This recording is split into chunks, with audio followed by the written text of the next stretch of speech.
Saya ingin bertanya Pak Ustadz, jadi yang pertama, wudhu. Kalau berwudhu, kita sudah wudhu, terus menyentuh istri kita, apakah itu batal Pak Ustadz? Yang kedua, sholat sunat subuh, itu katanya dunia dan sisinya.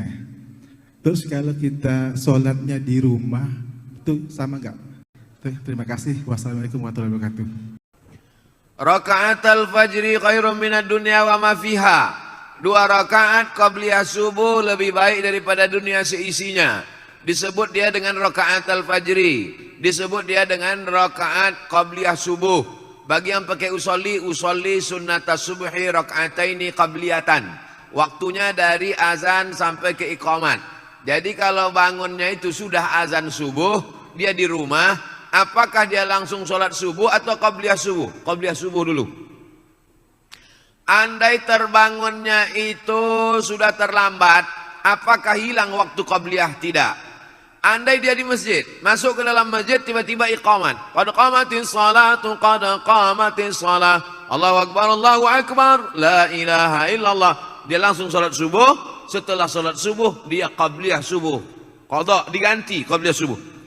Satu-satunya sholat qabliyah yang diganti Nabi adalah qabliyah subuh. Saking pentingnya qabliyah subuh. Rakaat pertama ayatnya qul ya ayyuhal kafirun. Rakaat kedua ayatnya qul huwallahu ahad. Imam Muslim dalam kitab Sahih Muslim membuat satu bab khusus. Waktunya dari azan sampai iqamat. Jumlahnya 2 rakaat. Ayatnya kuliah dengan kulhu. Keutamaannya lebih baik daripada dunia dan seisinya.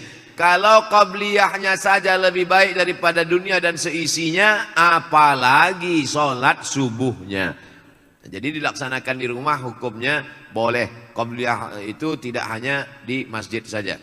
Lau ya'lamuna ma fil atamati was subhi. Seandainya mereka tahu pahala sholat subuh berjamaah dengan sholat isya berjamaah, la atauhu mahabwan. Mereka akan datang walaupun merangkak. Kenapa mereka tak tahu? Karena Allah tak kasih tahu. Allah mau kasih surprise bagi mereka yang datang sholat subuh berjamaah. Ini tentang qabliyah subuh. Yang kedua tentang bersentuhan laki-laki dengan perempuan yang tak mahram. Istri itu mahram karena nikah, tapi dia tidak mahram karena nasab. Yang dimaksud di sini mahram nasab. Apa beda mahram nasab dengan mahram nikah?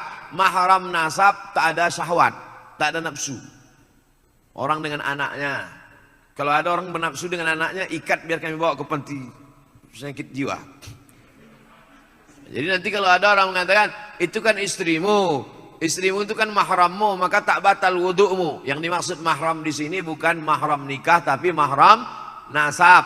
Yang tak batal itu dengan anak, dengan emak, dengan adik emak, dengan perempuan yang mahram karena nasab tadi, bukan karena mahram karena nikah. Nah, setelah jelas itu, setelah jelas mahramnya beda, baru saya jelaskan menurut mazhab.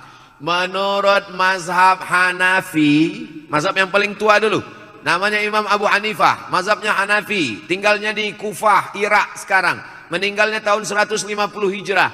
Menurut mazhab Hanafi, bersentuhan laki-laki dengan perempuan tidak batal wudu.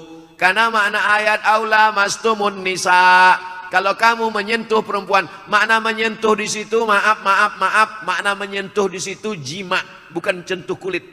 Tapi karena bahasa Quran itu tidak vulgar, bahasa Quran itu tidak porno, maka dia tidak katakan jima, dia katakan menyentuh. Tapi makna menyentuh di situ jima. Jima baru batal wudu. Kalau sekedar menyentuh tak batal menurut Hanafi.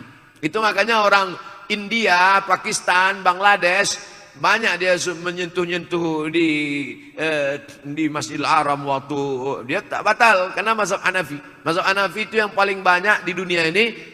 Turki, India, Pakistan, Bangladesh, Kufah, Irak. Mazhab yang kedua Maliki, nama imamnya Malik bin Anas. Tinggalnya di Madinah, makamnya di Baqi samping Masjid Nabawi. Meninggal tahun 179 Hijrah. Menurut mazhab Maliki, bersentuhan laki-laki perempuan yang tak mahram batal kalau ada syahwat. Kalau tak ada syahwat tak batal. Bersahwat baru batal, tak bersahwat tak batal. Yang ketiga mazhab Syafi'i. Nama imamnya Muhammad bin Idris. Makamnya di Mesir, di Kairo. Meninggal tahun 204 Hijrah. Menurut mazhab Syafi'i, asal bersentuh laki-laki perempuan mau bernafsu tak bernafsu batal. Bernafsu tak bernafsu batal, wudu.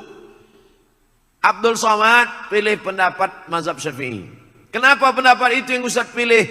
Karena saya dari kecil belajar mazhab Syafi'i, di sekolah belajar mazhab Syafi'i, di Mesir belajar mazhab Syafi'i, dan menurut saya pakai mazhab ini lebih selamat. Lebih selamat apanya Pak Ustaz? Misal saya berwudu dari rumah, pergi undangan ke hotel, sampai di hotel mengucapkan selamat ke mempelai, selamat ya, selamat. Saya udah jaga, tapi yang perempuan itu disentuhnya ujung jari saya. Lalu kemudian saya sholat, Allahu Akbar. Datang setan berbisik, Abdul Somad, wudu kau batal. Kata saya, tidak, aku tak bernafsu. Kata setan, ada sikit gitu.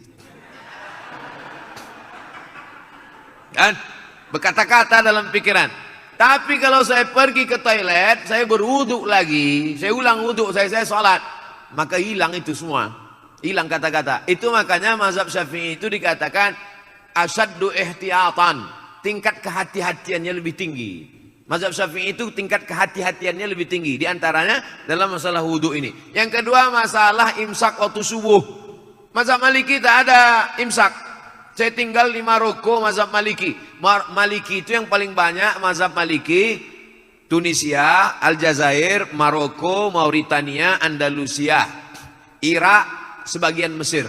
Banyak mazhab Maliki. Dalam mazhab Maliki tidak ada imsak. Jadi kulu makanlah, washrabu minumlah sampai azan. Allahu Akbar, Allahu Akbar. Jadi kami di Maroko tidak ada itu sirine imsak. Jadi kami makan aja. Makan, tiba-tiba azan. Mulut berisi. Mazhab Syafi'i tidak begitu. 50 ayat sebelum azan ada imsak. Jadi waktu itu belum ada jam, maka dipakai 50 ayat. Setelah dihitung-hitung 50 ayat itu diagak-agak lebih kurang 10 menit. Itulah maka ada imsak di tempat kita. Kalau hidup lampu.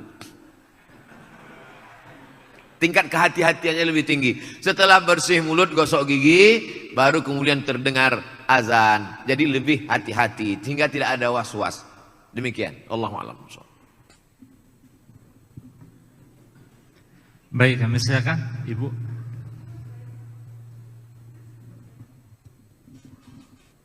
Assalamualaikum warahmatullahi wabarakatuh. Mau bertanya Ustadz Abdul Somad, begini Ustadz, kita kan sebagian besar dari pegawai PLN ini sudah dipotong zakat penghasilannya ya Ustadz ya. Nah mungkin sebagian besar dari kita misalnya bisa menyimpan dari tabungan, yang dari penghasilan yang kita sisihkan itu berupa tabungan, apakah itu berupa tabungan di bank ataupun emas. Nah apakah itu ketika sudah mencapai nisabnya lagi 85 gram, apakah itu kita juga wajib kembali untuk mengeluarkan zakatnya atau seperti apa Ustadz? Terima kasih. Assalamualaikum warahmatullahi wabarakatuh.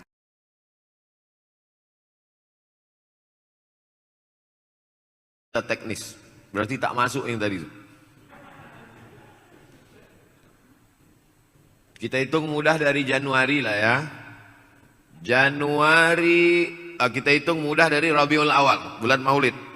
Rabiul Awal 1442, yaitu bertepatan nanti dengan November, sudah keluarkan zakatnya. Kebetulan ibu dapat 10 juta. Amin. Banyak yang tak setuju. 10 juta 250 ribu, 10 juta 250 ribu, 10 juta 250 ribu, 10 juta 250 ribu. Dari November, dari Rabiul Awal November. Maka Rabiul Awal garis miring November 2021, yang 120 juta kotor tadi tidak dikeluarkan lagi zakatnya karena sudah dikeluarkan duluan. Sudah dipakai untuk biaya anak sekolah, untuk itu, untuk ini. Yang kalau kotornya itu 120 juta karena 1 bulan 10 juta, maka tinggal berapa di situ, tidak ada lagi zakatnya karena sudah dikeluarkan duluan. Oleh sebab itu catatannya mesti 2. Tapi kemudian ibu, bapak, tuan-tuan, ada tabungan. Maka yang pendapatan setahun tadi menggabung ke tabungan. Berapalah sisanya dari bayar itu, bayar ini, makan itu, makan ini, habis tersisa misalnya 30 juta. Ternyata di dalam tabungan itu ada 70, tambah 70 tambah 30, maka menjadi 100. Yang tabungan itulah yang dihitung dalam simpan per tahun. Kapan mulai menghitung startnya itu? Setelah dia mencapai nisab 85 gram kali 1.085 juta. Jadi misalnya ada uang tersimpan yang bukan termasuk yang setahun yang sudah dikeluarkan tadi. Ada uang tersimpan di situ sekitar 70 atau sekitar berapa, belum ada zakatnya karena baru 70. 80 belum juga ada zakatnya. Begitu mencapai ambang batas 85, 85, catat kapan dia mencapai 85. Mencapai 85 kebetulan pas 1 Idul Fitri. 1 Idul Fitri 85. Simpan setahun barulah keluar zakatnya. Ini tentang masalah tabungan. Selesai masalah tabungan. Kalau begitu ada 2 catatan. Ada gaji yang dikeluarkan duluan, ada tabungan uang simpanan yang memang tidak diganggu-ganggu. Pertanyaan yang kedua tentang emas. Bapak ibu yang menyimpan emas dalam bentuk batangan, emas antam atau mini gold atau dalam bentuk dinar yang bukan perhiasan, maka dikeluarkan zakatnya 2,5% setelah disimpan selama setahun. Dapat uang, beli antam 5 gram, dapat duit, beli antam 10 gram, dapat duit, beli mini gold, dapat duit, beli, tapi bukan perhiasan. Ketika dia mencapai 85 gram, catat, sudah mencapai 85 gram tanggal sekian. Tanggal ini penting. Setelah setahun disimpan, keluarkan zakatnya 2,5%. Tahun berikutnya 2,5%. Tahun berikutnya 2,5%. Kalau menjadi 100 gram, keluarkan 2,5% dari 100 gram. Menjadi 300 gram, keluarkan 2,5% dari 300 gram. Ini emas batangan yang bukan emas perhiasan. Sekarang pembahasan emas perhiasan. Gelang, anting, subang, perhiasan. Emas perhiasan 2 pendapat ulama. Pendapat pertama, emas perhiasan dikeluarkan zakatnya sekali seumur hidup. Pendapat Imam Ahmad bin Ambal, mazhab Ambali. Maka balik dari sini, ambil gelang, subang, rantai, anting, gelang kaki, gelang leher semua, gelang tangan, hitung sekali seumur hidup 2,5%. Ini zakat yang ini pendapat pertama. Pendapat yang kedua, pendapat kedua mengatakan perhiasan emas tidak ada zakatnya sampai nisabnya 200 keping. Kalau zakat normal tadi 20 keping. Kalau zakat perhiasan 200 keping. 200 keping itu 850 gram. 850 gram itu sekilo kurang seon setengah. Jadi kalau ada anting-anting ibu beratnya sekilo kurang seon setengah, asal dipakai undangan merah muka menahankan sakitnya, itu baru dikenakan zakat. Saya ulang sekali lagi, zakat perhiasan emas 2 cara, 2 pendapat. Pendapat pertama, dikeluarkan sekali seumur hidup. Pendapat yang kedua, tidak ada zakatnya sampai 850 gram sekilo kurang seon setengah. Saya pakai pendapat yang pertama. Saya condong pada pendapat yang pertama, keluarkan zakatnya sekali seumur hidup. Tapi kalau banyak, keluarkan tiap tahun. Cobalah hitung di rumah sendiri, kalau emasnya banyak, sekilo 2 kilo, nah itu keluarkan setiap tahun. Tapi kalau emasnya sedikit, keluarkan sekali seumur hidup. Karena kalau ditunggu sekilo kurang seon setengah, tak akan seumur hidup tak bayar zakat. Wallahu a'lam. Jelas kan? Wallahu a'lam bishawab. Jangan lupa subscribe, like, and share. إلهي ناس طول الفردوس